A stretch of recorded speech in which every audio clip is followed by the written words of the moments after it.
Okay. Okay. I just wanted to tell you guys that um, I've been working on getting more muscle gain or muscle tone. And the thing about it is that it's very important to be careful when suggesting different things to different people because unless you understand their family history or their diet history, sometimes you could tell people to do the wrong thing to gain muscle or to bulk up.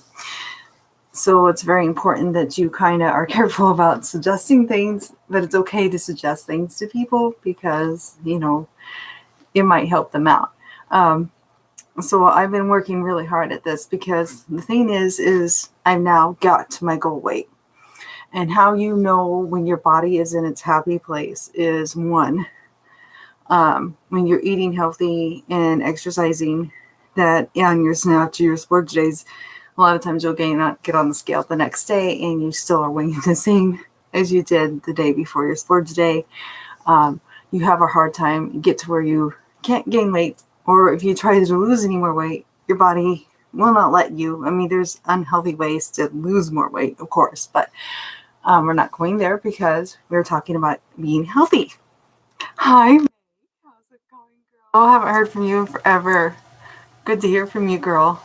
Um, so here's the thing about it is you want to is that um, you need to maintain a healthy diet. And right now, I'm really working on bulking up or getting more tone and getting more muscular because I've hit my goal weight now. So now I'm just trying to build muscle, and they call it bulking up. For women, you don't really bulk up like guys do, but you can still do it. And I've done some research because for myself, I'm trying to learn how to take in the right amount of protein. So let's say you have a person who is around 125 pounds. So they're going to want to gain, and you have at least zero point 0.5 grams of protein per pound.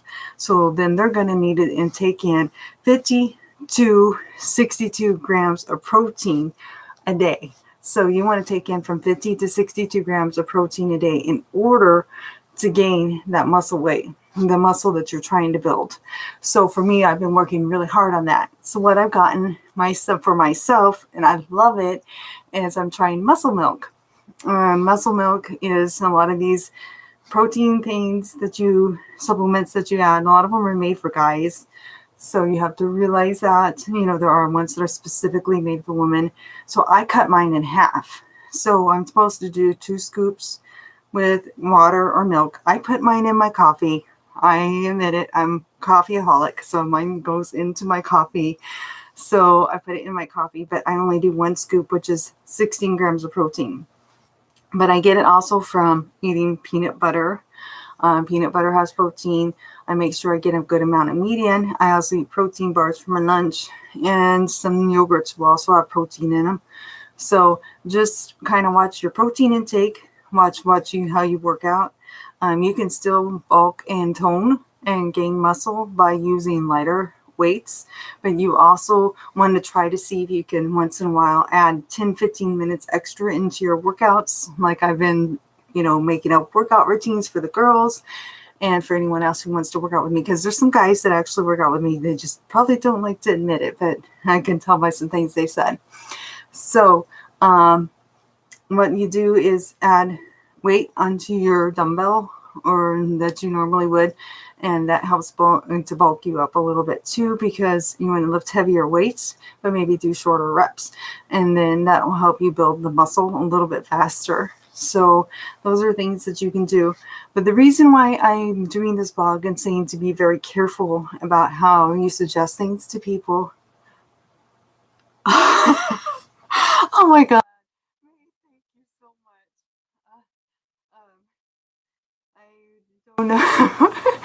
I feel like I'm trying to make it, but anyway, I'm just trying to help people. That's the whole reason I've done this whole thing is I like to help people. So if I feel like I've helped one person, I feel like I've done my part.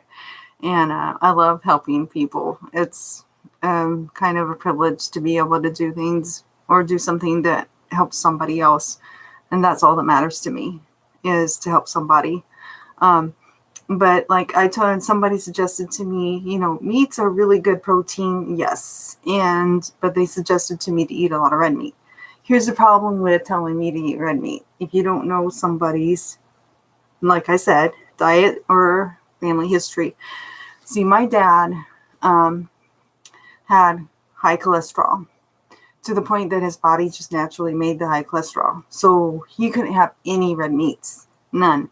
So I'm afraid to eat a lot of red meat. Once in a while, I have a hamburger or have a steak or something like that. But I personally don't eat a lot of red meat. I like to get my protein from eating nuts. And nuts are high in protein. Peanut butter is high in protein. Portobello mushrooms is high in protein.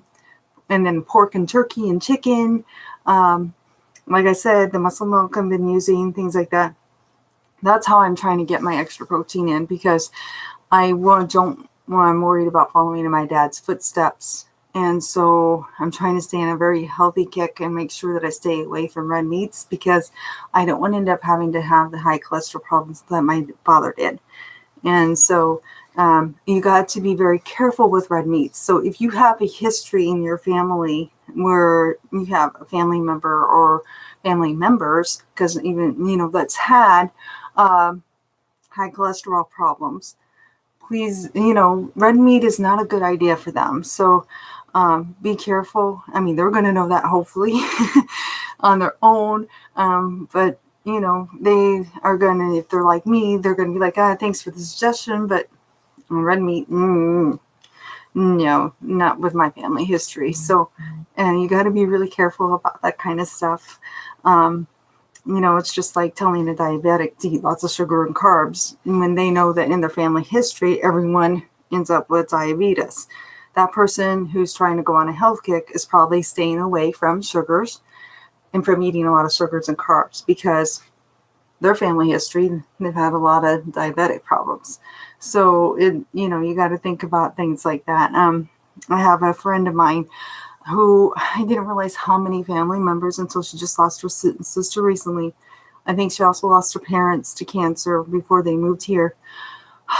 So she's lost a lot of family members to cancer. And every time I've ever been out with her in service or in the ministry, I noticed she completely stays away from sugar. She won't touch it. And I don't know how many of you out there realize it, but cancer thrives on sugar. Cancer thrives on sugar. I'll say it again. So if you've had as many family members in your family pass away, and you watch them during your lifetime pass away from cancer, and they were your immediate family members, do you think you're going to eat sugar when you know that cancer thrives on sugar? So it's good to be helpful to people, but also to be careful. So and for everyone out there, suggestions are fine, but do what is best for you. You know what your family history is. You know what your dietary needs are. So make sure you're thinking about that and sticking to those things too.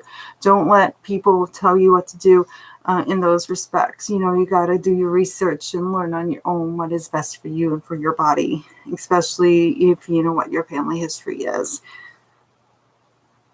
I know. I like mushrooms in everything. I have to have mushrooms on my pizza. I make special spaghetti sauce. It's got to have portobello mushrooms in it. I make salads at home. It's got to have mushrooms in the salad. Oh yeah, girl. So anyway, that's what I wanted to tell you guys about. So I hope you guys are having a wonderful evening. And if you enjoy my vlogs or you enjoy my workouts, please do not forget to subscribe to my channel. Please make sure you hit the little button down in the right-hand corner. Subscribe to my channel and ring the bell. If you do not and have a YouTube channel, but you've been enjoying watching my stuff, make sure that you go to my Facebook page, because I now have a Facebook page, and it's called Dixie Cuddles, and just the same as my YouTube page. And make sure you like it and you follow it. Okay? Oh my God, Ray, I love you. Well, I know. sweets completely. I get that. Have a good night, everybody.